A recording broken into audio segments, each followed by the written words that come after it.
কমলদা যখন দ্বিতীয়বার বিয়ে করে নিয়ে এলো, পৌলমী তখন বেশ ছোট, ক্লাস 5-এ পড়ে।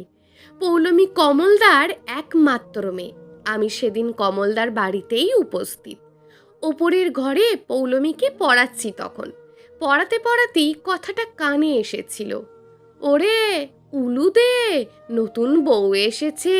আরে ও বড় বৌমা, কোথায় গেলে সব? নতুন বউকে বরণ করতে হবে যে। কথাটা শুনে পৌলমী বলেছিল, ওই এসে গেছে, একবার গিয়ে দেখে আসি। জানো মাস্টার মশাই, আজ আমার বাবা বিয়ে করতে গিয়েছিল। তুমি বসো, আমি একটিবার দেখেই চলে আসব। বলেই পৌলমী দৌড় দিয়েছিল। আমি ছিলাম পৌলমীর গৃহশিক্ষক। পৌলমীকে পড়া লেখা শেখানোর দায়িত্ব পৌলমীর বাবা অর্থাৎ কমলদা দিয়েছিল আমার ওপরেই।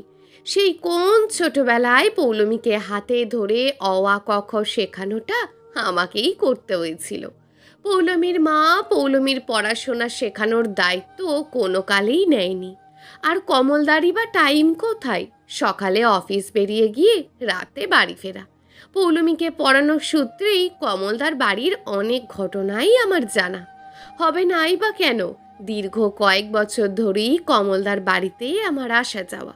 সেদিন পড়াতে গিয়ে পৌলমীর ঠাকুমার কথাটা কানে যেতেই আমিও উঁকি মেরে জানালা দিয়ে দেখেছিলাম, সত্যিই তো বরের বেশে টোপর মাথায় দিয়ে ধুতি পাঞ্জাবি পরে আছে কমলদা। পাশে রয়েছে লাল টকটকে বেনারসিতে কমলদার নতুন বউ। কমলদার মা নতুন বৌমাকে বরণ করতে করতে বলতে শুনেছিলাম, সুখী হও মা, যুগ যুগ ধরে স্বামীর ঘর করো। যেহেতু এটা দ্বিতীয় বিয়ে, তাই আর ঘটা করে অনুষ্ঠান করেনি। মন্দিরে নিয়ে গিয়ে বিয়ের কাজটা সমাধান করেছিল কমলদা। তবে কমলদা আবার বিয়ে করাতে খবরটা ছড়িয়ে পড়েছিল চারিদিকে। গ্রামের দিকে বেশিরভাগ মানুষ সবাই সবাইকে চেনে। সবার মুখে মুখে তখন একটাই কথা, কমল চাটুজ্জে আবার বিয়ে করেছে। গ্রামে কমলদাকে চেনে না এমন কেউ নেই। গ্রামের মধ্যে সরকারি চাকরি করা মানুষ বলতে তখন হাতে গোনা 2-3 জন। তার উপর কমলদা ভালো চাকরি করে, স্টেশন মাস্টার। একই গ্রামে থাকলেও কমলদাদের পাড়াটা আলাদা ছিল। ওদের পাড়াটার নাম ছিল চাটুজ্জে পাড়া। কমলদার যখন প্রথম বিয়ে হলো, তখন আমি কলেজে পড়ছি। সে তো মহা ধুমধাম করে বিয়ে হয়েছিল। বিয়ের একদিন আগে থেকে নহবত বসেছিল। গ্রামের বেশিরভাগ লোকই নিমন্ত্রিত ছিল। কমলদার প্রথম বিয়েটা সুখের হয়নি। বিয়ে করেছিল একটি গ্রামে। কমলদার শ্বশুরবাড়ি ছিল বেশ বনেদি পরিবার, ব্যানার্জি বাড়ির বেশ নামডাক। আশেপাশের মানুষ প্রায় সকলেই ব্যানার্জি বাড়িকে চিনত। শুনেছি কমলদার ছোট মামাই ঘটকালিটা করেছিলেন। কমলদার ছোট মামার সাথে কমলদার শ্বশুর দুজনে একসঙ্গে চাকরি করতেন। কমলদার শ্বশুরই কমলদার ছোট মামাকে বলেছিলেন, একটা ভালো ছেলে দেখে দিও তো আমার মেয়ের জন্য। কমলদার মামা বলেছিলেন, আমার নিজেরই তো ভাগনা আছে, আমার বড়দির ছোট ছেলে রেলে চাকরি করে, দেখতে পারো তাহলে। মাত্র 1 মাসের কথাই বিয়ের কথাবার্তা মিটে গিয়ে কমলদার সাথে বিয়েটা হয়ে যায়। মেয়েটির নাম ছিল মৌমি। মৌমির তখন বয়স হবে এই 18-19। কমলদার বয়স তখন প্রায় 30 বা তারও বেশি। বয়সেরও একটা ব্যবধান ছিল। মৌমিও বেশ সুন্দরী। সবাই কি বলতে শুনেছিলাম তখন, চাটুজ্জে পাড়ার মধ্যে সব থেকে সুন্দরী বউ কমলের বউ। সুন্দরী হলে কি হবে, বিয়ের 2 দিন পর কমলদার বউ ওই বাড়ি ছেড়ে চলে গেল বাপের বাড়ি। গোটা গ্রাম জেনে গেল কমলদার বউ চলে গেছে। কমলদা আর কমলদার বাড়ির লোক জানেই না কি কারণে এমন ঘটনা ঘটল। বিয়ের পরের দিন বাড়িতে আসার পর থেকেই এক অস্বাভাবিক আচরণ করছিল কমলদার নতুন বউ। সবাই ভেবেছিল নতুন পরিবেশে এসেছে বলেই হয়তো এই ধরনের আচরণ করছে। হঠাৎ চলে যাওয়াতে সবার মনে খটকা লেগেছিল একটা। পরের দিন বুঝিয়ে সুঝিয়ে আবারও শ্বশুর বাড়িতে ফিরিয়ে নিয়ে আসে নতুন বউকে। কিন্তু আচরণে কোনো পরিবর্তন দেখা গেল না। কমলদাও তো বুঝতে পারছে না কি কারণ।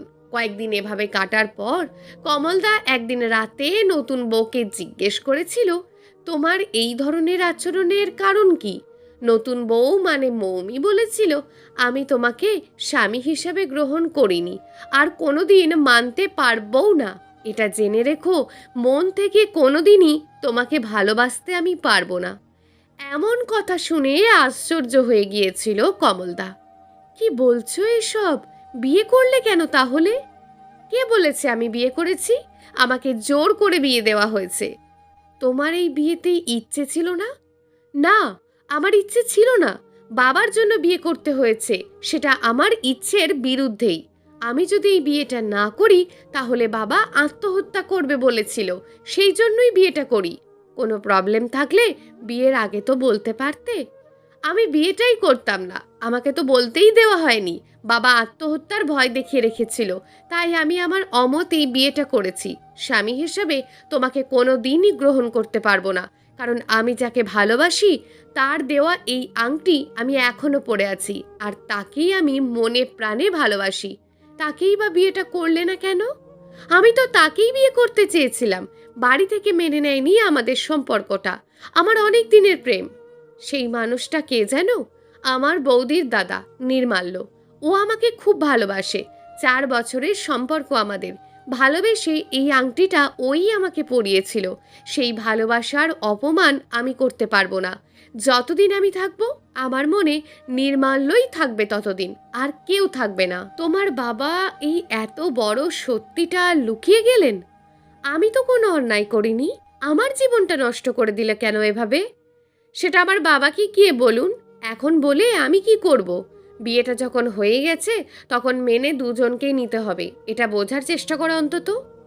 ঠিক আছে, বাইরে থেকে সবাই জানবে আমি তোমার বউ, কিন্তু মন থেকে তোমাকে ভালোবাসতে আমি পারবো না।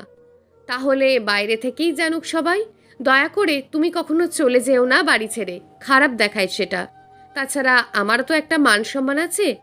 চিন্তা নেই, আমি আর কখনোই বাপের বাড়ি যাব না। বাইরে থেকে কেউ বুঝতেও পারবে না। তবে আমার থেকে তুমি বেশি কিছু এক্সপেক্ট করো না। আমি কিন্তু আমার মতোই চলবো। কমলদাও প্রতিজ্ঞা করেছিল সেদিন কোনোদিনই শ্বশুর বাড়ি যাবে না আর। শ্বশুর মশাইয়ের এই হঠকারী সিদ্ধান্তকে মনে মনে ঘৃণা করেছিল কমলদা। বিয়ের পর থেকে কমলদা যেন একটু অন্যরকম হয়ে যেতে লাগলো। হাসি খুশি ভাবটাই চলে গেল। নতুন বিয়ে করে মনে এতটুকুও শান্তি নেই। কমলদাকে সব কথা বলে দেওয়ার পর থেকে কমলদার বউ বাইরের লোকের কাছে 2-1 বছর এমন আচরণ করলো, বুঝতেই পারলো না কেউ কিছু। একদিন কমলদা তার এক ঘনিষ্ঠ বন্ধুকে সব ব্যাপারটা খুলে বলল। সেই বন্ধুটি বলেছিল, এসব কোনো সমস্যাই নয়, দেখবি একটা বাচ্চা নিলে সব ঠিক হয়ে যাবে। জীবনে এরকম প্রেম অনেকেরই থাকে। এই বাচ্চা নেওয়ার ব্যাপারে কমলদার বউ বলেছিল, তোমার বাচ্চার মা আমি হতে পারি, তবে বাচ্চা মানুষ করার দায়িত্ব আমার নয়। আমি যতটুকু পারবো ততটুকুই করব, তার থেকে বেশি জোর করতে তুমি আমাকে পারবে না। কথাগুলো হয়তো মুখে বললেও মেয়ে হওয়ার পর থেকে একজন মা হিসেবে যতটুকু করার দায়িত্ব সবটুকুই করেছে কমলদার বউ। মেয়ের যখন 2 বছর বয়স হলো তারপর থেকেই অস্বাভাবিক আচরণ করতে শুরু করে দিয়েছিল অতিরিক্তভাবে। এতটাই করতে থাকলো যেটা বাড়ির সকলের চোখে লাগতো। যত দিন যায় ততই অন্যরকম হয়ে যেতে থাকে। মেয়েকে খাওয়ানো, স্নান করানো, ঘুম পাড়ানো কোনো কাজই করতো না। মেয়েকে দেখাশোনা সব কিছু করতো কমলদার মা। সংসারের কাজকর্মও করতো না খুব একটা, করলেও সব কিছু যেন কেমন এলোমেলো করে রাখতো। কমলদা যেদিন বাজার করে নিয়ে আসতো একদিনে সব কিছু রান্না করে দিত। ঘরের মধ্যে ইচ্ছে করে জল ঢেলে রাখতো। ভিজে জামা কাপড় বাইরে না মেলে ঘরের ভিতরেই টাঙিয়ে দিত। সব সময় যেন একটা উদাসীন ভাব। কমলদার সাথে যখনই ঝগড়াঝাটি হতো তখনই নির্মাল্যর প্রসঙ্গ টেনে আনতো। এই ধরনের আচরণের কারণটা যে কি সেটা এতদিন বাড়ির লোক না জানলেও পরে বাইরের সবাইও জেনে গিয়েছিল। ততদিনে অনেকগুলো বছর কেটেও গেছে, আর এই সব কিছু কমলদার মতন মানুষ নির্বিকারে সহ্য করত। কোনো দিন কোনো কিছু বলতো না, বরং ভালোবাসতেই চেষ্টা করে গিয়েছিল শেষ দিন পর্যন্ত। কমলদাও চেষ্টা করে সারা জীবন নিজের কাছে রাখতে পারেনি নিজের বউকে। দিনের পর দিন কত অন্যায় আচরণ করেছে, সেটা কমলদা একা নয়, বাড়ির সকলেই মানিয়ে থেকেছে কমলদার বউ মৌমিকে। কতবার যে সুইসাইড করতে গেছে তার হিসেব নেই। তাই তো বাড়ির সকলেই চোখে চোখে রাখত মৌমিকে। বিয়ের 12 বছর পরেও কমলদার বউ তার প্রেমিক নির্মাল্যকে ভুলতেই পারেনি। নির্মাল্যও খারাপ ছেলে ছিল না, মৌমিকে ভীষণ ভালোবেসেছিল। মৌমির যখন বিয়েটা হলো সেই বছরই কলেজে চাকরি পায় নির্মাল্য। নির্মাল্যের পরিবার এই সম্পর্কটা মেনে নিলেও মৌমির বাবা মেনে নেয়নি এই সম্পর্ক। আত্মীয়তার মধ্যে এই সম্পর্ক কখনোই মারা যাবে না, এমনটা ভেবেই মেয়ের বিয়েটা তাড়াতাড়ি দিয়ে দেয়। ভেবেছিল বিয়ে দিয়ে দিলেই সমস্ত সমস্যা মিটে যাবে। ভালোবাসা এমন এক অনুভূতি, যদি সত্যিকারের কাউকে ভালোবাসা যায় তাহলে মন থেকে কখনোই ভালোবাসাটা চলে যায় না। ভালোবাসার শক্তি এমনই, পৃথিবীর অনেক মূল্যবান জিনিসও তুচ্ছ হয়ে যায় তখন। তাই মৌমির বিয়ে হয়ে যাওয়াটা মন থেকে মেনে নিতে পারেনি নির্মাল্য। ভালোবাসাটা এতই দামি ছিল তার কাছে যে জীবনে আর কাউকে নিয়ে এসে নতুন জীবন শুরু করার কথা ভাবতেও পারেনি। কিছু ভালোবাসা বোধ হয় এমনই হয়, যা একান্ত, যা ভীষণ ব্যক্তিগত। আর সেটাই হয়তো মৌমিকে বারবার ভাবিয়েছে। নির্মাল্য বিয়ে করে নিলে মৌমি হয়তো মনকে বুঝ দিতে পারত। নির্মাল্য জানিয়ে দিয়েছিল সে কখনোই আর বিয়ে করবে না, শুধুমাত্র নিজের ভালোবাসাকে বাঁচিয়ে রাখার জন্যই সারা জীবনটাই একা থাকতে চায়। মৌমি বারবার ছোট হয়ে যাচ্ছিল নিজের কাছে, তাই বিয়ের 12 বছর পরও নিজেকে ক্ষমা করতে পারেনি। জীবনের স্বাদ জলাঞ্জলি দিয়ে একদিন ভোরের অন্ধকারে গায়ে আগুন লাগিয়ে দেয়। চিরকুটে লিখে গিয়েছিল কিছু কথা। একজন যদি এতটা ত্যাগ করে দিতে পারে তাহলে আমিই বা কেন পারবো না? নির্মাল্য ত্যাগের কাছে আমি হেরে গেছি। মৌমি মারা যাওয়ার খবর পেয়ে শেষ দেখা করতে নির্মাল্য এসেছিল। অনেকেই কানাকানি করছিল নির্মাল্যকে দেখে। নির্মাল্যর হাতে তখন একগুচ্ছ গোলাপ। গোলাপের লাল পাপড়িগুলো দিয়ে পুরা ক্ষত শরীরটার ওপর বিছিয়ে দিতে দিতে বলেছিল, আমাকে এভাবে হারিয়ে দেবে আমি বুঝতে পারিনি। এপারে তো দেখা হলো না, ওপারে নিশ্চয়ই দেখা হবে। এভাবেই যে কত ভালোবাসা হারিয়ে গেছে তার হিসেব কে রাখে? ভালোবাসাগুলো থেকেই যায়, ভালোবাসার কখনো মৃত্যু হয় না। আর প্রথম প্রেম তো ভোলা কঠিন। মানুষ যখন প্রেমে পড়ে যায়, সেই প্রেমটা যদি সত্যিকারের প্রেম হয়, তার সাথে আজীবন থাকার স্বপ্ন যদি মনে গেঁথে যায়, তাকে ঘৃণা করলেও কখনোই তাকে ভোলা যায় না। তারপর থেকে কত বছর কেটে গেছে। কমলদার পরবর্তী জীবনটা ভালো কেটেছিল। কমলদার দ্বিতীয় বউ হিসেবে জীবনে যাকে পেয়েছিল সেই মানুষটি ছিল সত্যিকারের জীবনসঙ্গী। কমলদার মেয়েকেও নিজের মেয়ে হিসাবেই আপন করে নিয়েছিল। তখন পৌলমীকে পড়াতে গিয়ে পৌলমীর মুখেই নতুন মায়ের গল্প শুনতাম।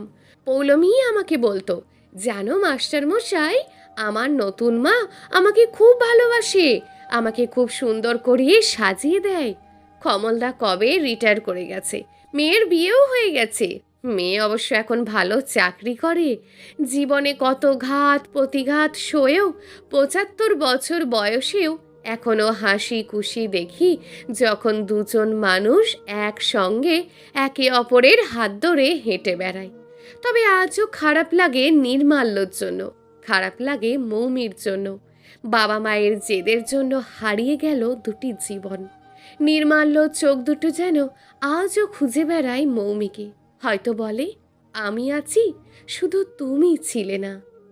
সমাপ্ত। গল্প তুমি ছিলে না। লেখক সরজিৎ ঘোষ।